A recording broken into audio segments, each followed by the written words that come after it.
Good afternoon, ladies and gentlemen, and welcome to another Propagandacast set here in the idyllic landscape of France. And today we're having a 1 vs 1 on Angoville. Yes, indeed, it will be a return to Angoville.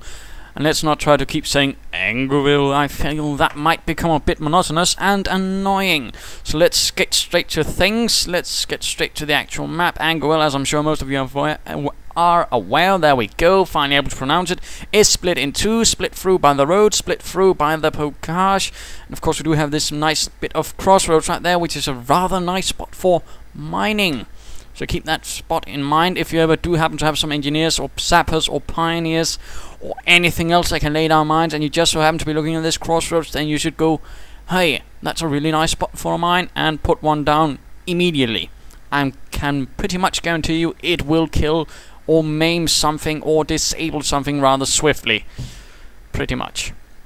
And of course we have the one singular victory point here in the west in the much more open territory, which of course makes it a lot easier to take in one sense and a lot easier to defend. And then you must say, wait, there aren't a lot of buildings, why should this be a lot easier to defend? Well, there's this one thing, there's a lot of open ground, which to a certain degree also means, at least for Wehrmacht commanders, it's going to be a lot easier to defend since there's absolutely nothing blocking your line of fire, meaning you can, for example, just lay down some barbed wire, some sandbags, and you'll have quite nice control there. On the other hand, you have, for example, the bocage here, providing some rather nice blind spots for any attackers. Buildings doing the same. I mean, if you're coming through here and have to defend this, can be a bit of trouble. You need to put down a lot of effort with barbed wire, and of course that could be caught while doing so, or who knows what else. It can be really troublesome. Of course, it can work out, but there's a lot of small details, and of course it's rather troublesome to run a sort of anti-tank defense from here again, due to the bocage and of course due to the limited mobility. Of course, those are just my thoughts. Both victory points of the other sort are in the eastern side, of course, meaning they're on the slightly more hard to get area and accessibility and all sorts of bits, but of course I'm sure there'll be some degrees of disagreement, and this is of course just my thoughts on playing the map. Anyhow, let's have a look at our opponents. In the northern corner we are seeing PnzkpfvBerserkerpunk. That's definitely not a Panzerkampfwagen, that's for sure, but it's certainly a curious name. We'll just call him Berserkerpunk, who is here with the 21st Panzer Division, perhaps. Yes, we'll just say it is that, overlooking North Angoville. He's only going to have a slightly easier time. He's not going to have to worry about this position, which of course can be a bit of a bastard to defend. Of course he'll have to deal with this point, which of course is its own sort of challenge. And who shall be opposing him? It shall be ImperialDane. Yes, we may have heard of him. Rather delightful chap, if I may say so. And he is here leading the 41st Infantry Division, ready to show those Huns who's the boss right here around. Of course, then again, that was the Germans for the most part, as the British actually had quite a bit of trouble actually even reaching the city of Caen, which took several months and many failed operations. But let's get right to it. Of course, the British face their own sort of challenges here, having a bit of lack of infantry. Generally, I mean, British infantry, of course, being an awful lot more expensive. Of course, that means you also have to keep an eye on attrition. You, of course, have to keep an eye on losses. I mean, one lost infantry squad team and you're going to be in a rather steep hole already, since that's 450 manpower. I mean, most other early infantry teams are usually about 255 for Panzer Grenadiers to 280 manpower for Volksgrenadiers. And then you have these chaps for 450. Yes, they're tougher, but at the same time they do have their own weaknesses, partly due to reluctance in most parts of troops. They do tend to move a bit slower if they're in hostile or neutral territory without the supervision of a lieutenant.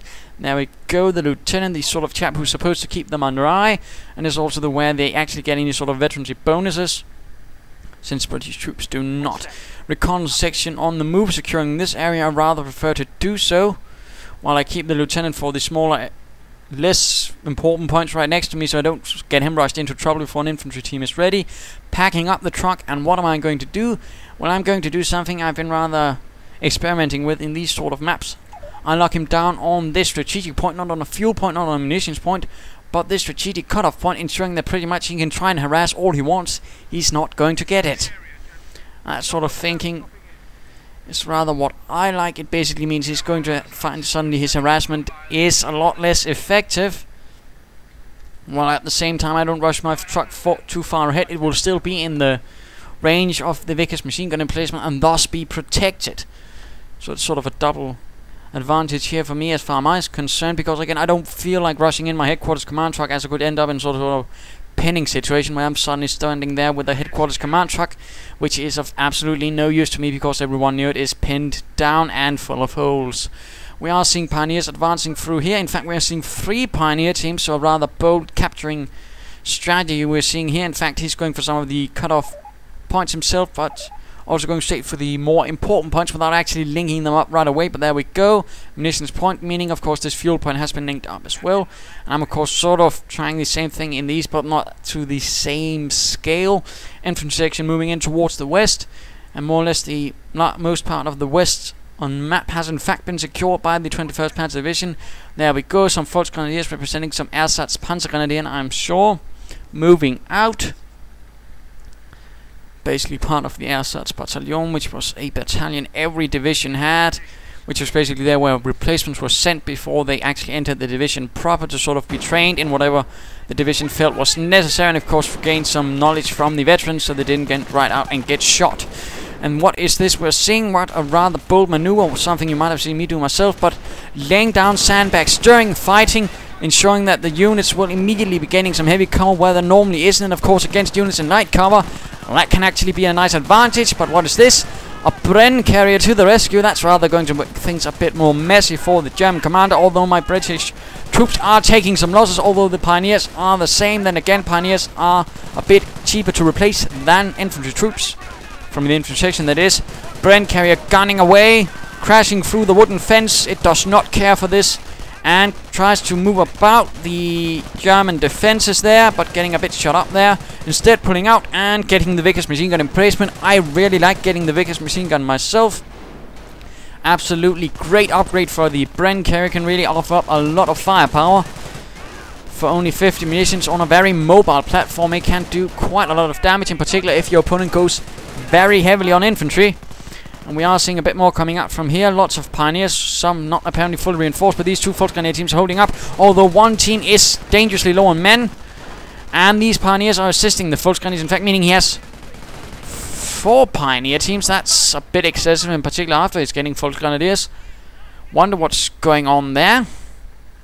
Certainly not what I've seen before, and certainly not what I'd recommend doing either, at least not from my side. But then again, I'm not perfect and I do make mistakes. And we are seeing another bit of sandbag right there under the tree. Of course, I haven't spotted it at all because I can't see it through the tree. So that's of course a fun bit. And laying down mines as well, though. That's always a nice thing. If you do hold some of the territory, lay down mines, of course. If you're afraid there's a breakthrough, well, it's going to be a lot more painful for me to maneuver through all of this. And I'm of course going to suffer some losses, perhaps even some loss of time as a counter-attack is enacted. And what is this?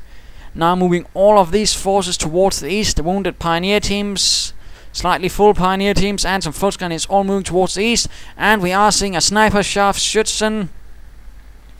Rather interesting, lots of support and not really combat units, and some Volksgrenadiers, of course. Snipers do have some rather nice advantage against British, because the British have some trouble dealing with snipers. They only have the reconnaissance section, in essence, that can spot them and of course counter-snipe them, although at a cost. And of course, I sort of spot this, or at least I feel that something's up. And he's of course quick to get his sniper away because he doesn't want to get his shot himself. Of course, that's going to be a bit of a bother and a rather big hole in his plans. Of course, I rather realized that all of a sudden I've been outmaneuvered. I hadn't expected him to suddenly move his army across in. Of course, a mine would have been nice there, but the British don't get mines until sappers. There we go. Field support truck on the way. Of course, I pull it back. I don't want to move through here when the area is hostile and full of unfriendly Germans. Bren carrier to the rescue, going to do its best to keep those Germans tied up, at least until further troops can arrive. And there we go. Of course, at the same time, I am aware that there's a sniper marking about, which of course makes things a lot more hazardous. In particular for my poor lieutenant, who might be a very nice target. Pioneers moving in with flamethrowers, Flammenwerfer, and reconnaissance section moving in from the south. All nice and dandy. Trucks getting ready, although floating a lot of manpower. Then again, that's something you're probably going to do a bit more as the British, of course. In particular when you're upgrading the truck, you're having a lot less production capabilities. So of course that's something to keep in mind. And infantry section down to only 1 man retreating. Reconnaissance section in the move, forcing the sniper to make a hasty run. for his life. And the Volksgrenadiers are forced out of the cover, taking heavy fire from all sides. Jolly nice maneuver there. And Volksgrenadiers getting into the building, although that's probably not going to help them much. Although then again, light machine guns and heavy machine guns do 50% less damage and are 50% less likely to actually hit. Then again, Pioneers making a nice maneuver here, harassing and taking this territory from me. In fact, ensuring that I don't have this high fuel point. In fact, also ensuring he has the only high fuel point. So that, of course, something always good to keep in mind. And infantry section number 3 on the way, setting up a casualty clearing station to sort of help with the losses. And we are seeing another sniper out. And there's something on the way from the Wehrmacht quarters. Reconnaissance section getting out there. Volksgrenadiers running the other way. All good job there. And the Bren carrier looking a bit beat up. 2 kills so far. Could probably do with some repairs. Casualty clearing station almost done. Captain on the way. And reconnaissance section getting reinforced. And what do we see here? 3 snipers. Well, ladies and gentlemen, that's an investment of over 1,000 manpower. And of course, while it can work against the British, of course, it could also end up in the situation where it doesn't work. And then you spend 1,000 manpower on 3 units. 3 units which can in essence quickly be taken out with some skill or some bold tactics, or due to a mistake, whatever. 1 sniper shot, and that's a sniper dead. 1 Bren carrier charging it, that's a sniper dead. Anything, and that's a sniper dead, of course. So keep that in mind, and of course that's also going to delay anything else, which of course could give me an advantage in, say, I don't know, getting us to a light tank, which of course won't have to fear anything, since there's only going to be a few Volksgrenadier teams with the Panzerfausts, while the snipers are getting beaten up. We'll of course have to see how this goes, and of course he then clumps it up in 1 large force, of course gives it some punch, in particular with the snipers. But then again, if the Volksgrenadiers falter, then those snipers are going to be awfully exposed. Infantry section getting sniped down, and I rather realize something dodgy is going on in the west when I see 3 sniper shots going off in rather swift succession. Of course, I begin focusing on the east. I mean, if he's focusing all of his attention on the west, then the trick is always to do is focus on the other half of the map and let him have fun with that while you prepare for some sort of counter-attack to at least ruin his efforts a bit. Infantry section getting reinforced, nothing unusual there. There we go, Stuart light tank ready for a bit of recce and ruining the day of those Huns. Bren carrier moving in, hoping for a bit of harassment itself. Dodging all the mines, of course I'm not aware that there are any mines. And the Bren carrier skirts dangerously close to danger. Opening up on these Pioneers with the flamethrowers. The flamethrowers won't do much to this lightly armored carrier of infantry and other things, and in this case machine guns. Stuart moving in from the south. Snipers awfully exposed, of course I don't see them yet, but if I were to discover them they might end up dead. Pioneers forced into a retreat. In fact, his entire force is more or less forced back by the appearance of these 2 units, while in the meanwhile I'm taking everything in the east. And Stuart reporting loss of power as it hits a mine.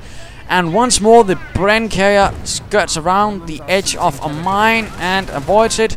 In the meanwhile we are seeing Volksgrenadiers harassing in the south, but infantry section moving in from the north. In fact, I believe it's time for a mid-game analysis, and yes indeed it is a short game, but I rather felt like I should before I forgot it, because it does show some interesting bits. In particular, for example, that start again, and now he's laid down some barbed wire, always good there. But at the same time it does show this sort of danger in just focusing heavily with all your resources in one map, in particular again with these sort of resources which you can't easily spread out, and of course can't so easily use on the offensive, since if they're alone they're also going to be rather likely quickly picked off. What do we also see? Krieg barracks up, pack on the way. So of course he is aware that I do have some light armor and some carriers there, so the pack is a good choice.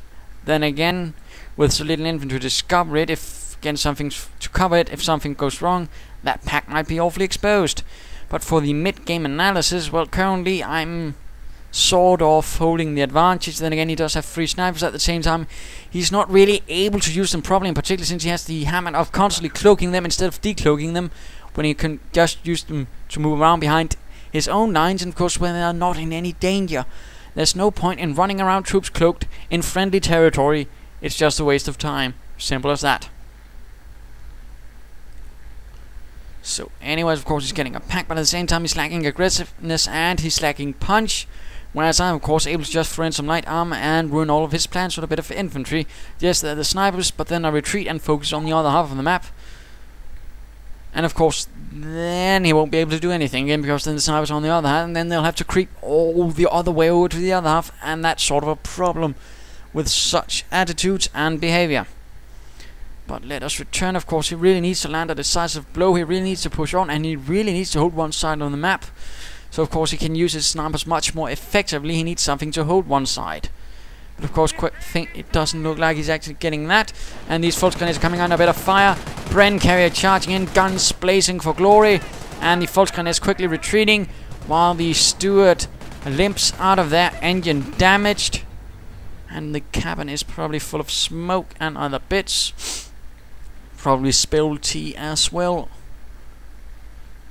And there we go, he is uncloaking them and moving towards the east. Not a bad job there, and I'm at the same time rather quick to pull out my captain, not because I know that, but again I'm sort of suspecting that at the edge of his base I'm probably going to expect some sort of counterattack very soon, and the captain's going to be so awfully exposed.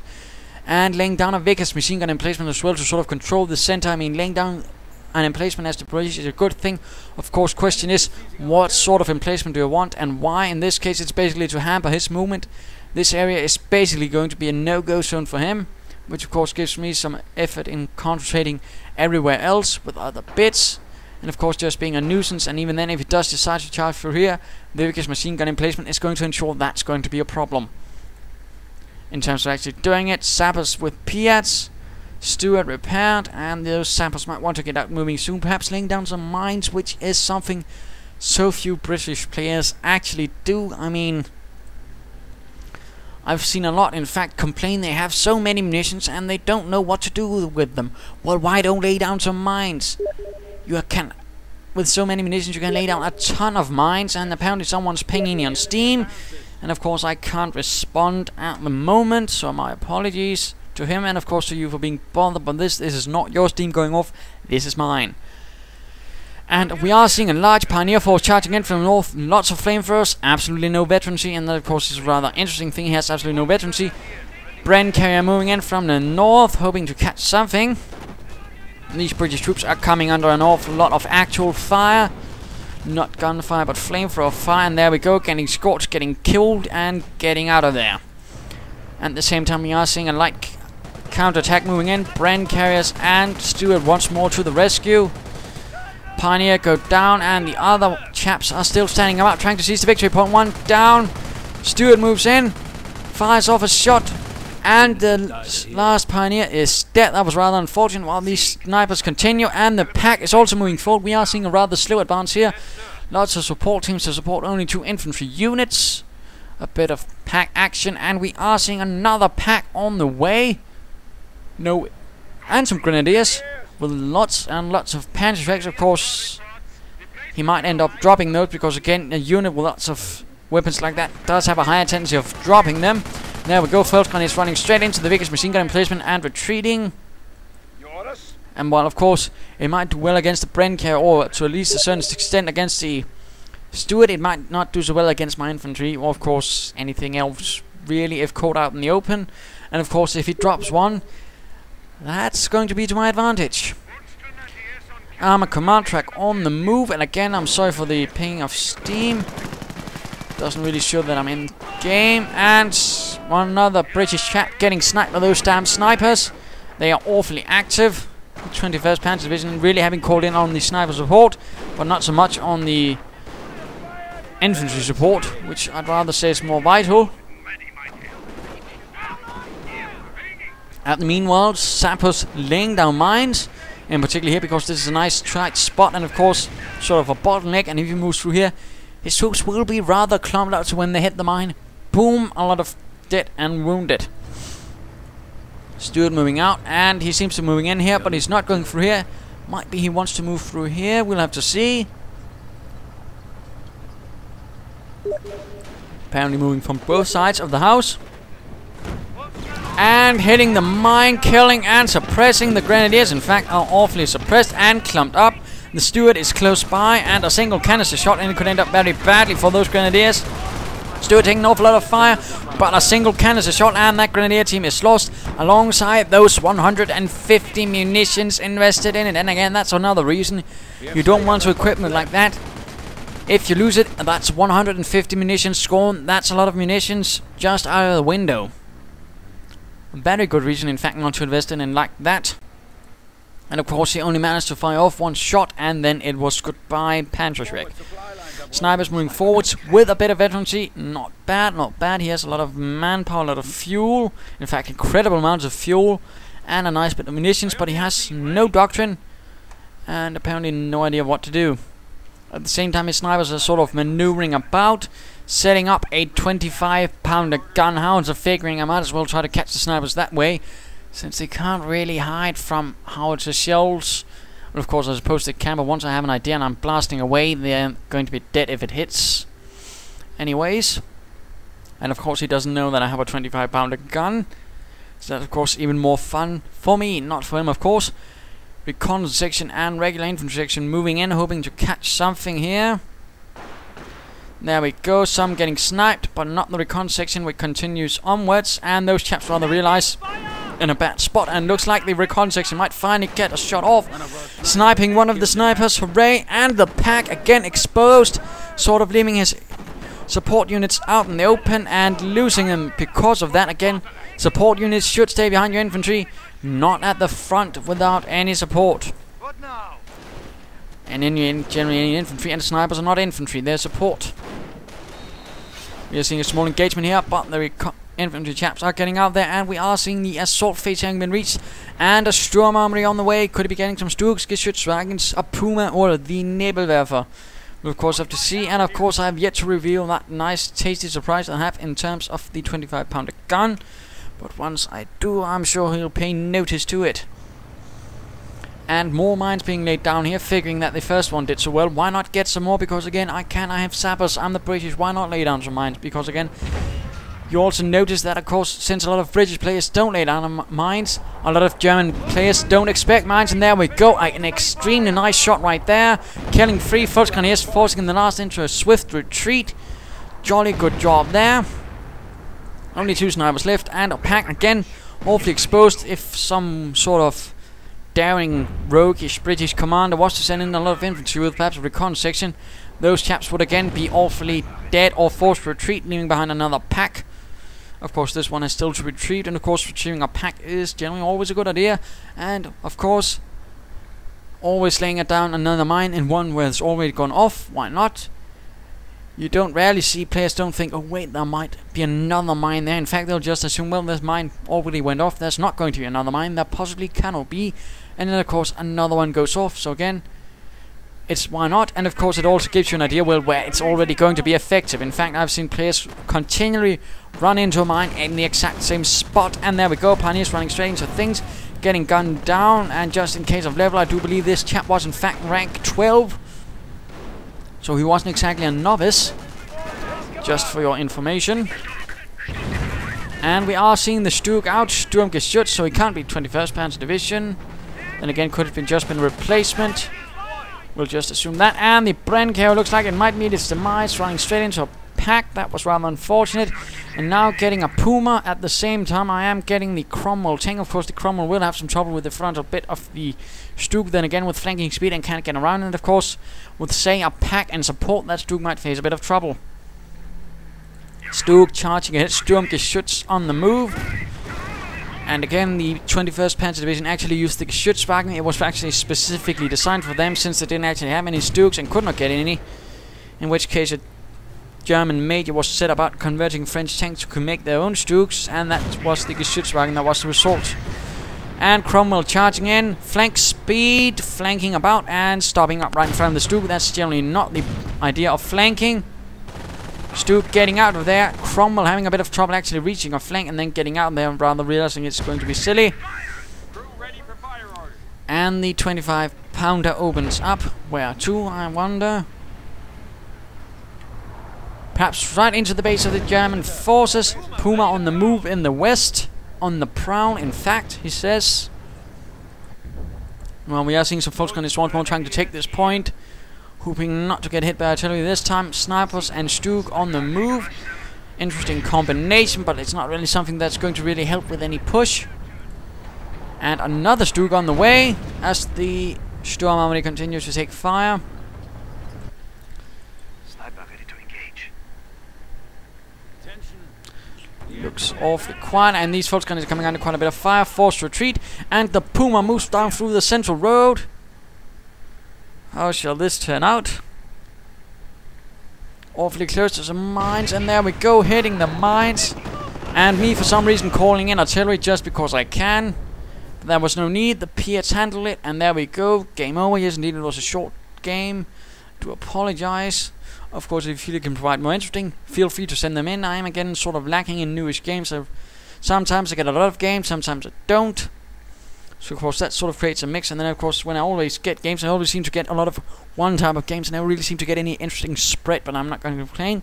Always feel free to send in your games. I can't guarantee I'll cast them, but I will try to watch them.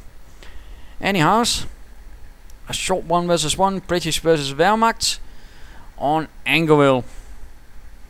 And what can we learn from this? Well, there was some rather interesting lesson. Of course, the whole "don't put your eggs in one basket" thing. The Wehrmacht commander really embodying this, and not in just one way but two.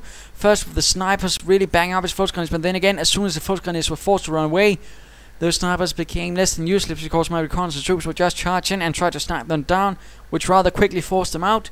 At the same time, it also forced him to sort of clump them up, because spread out there again they'd be vulnerable, and of course he didn't have troops to really keep them all protected.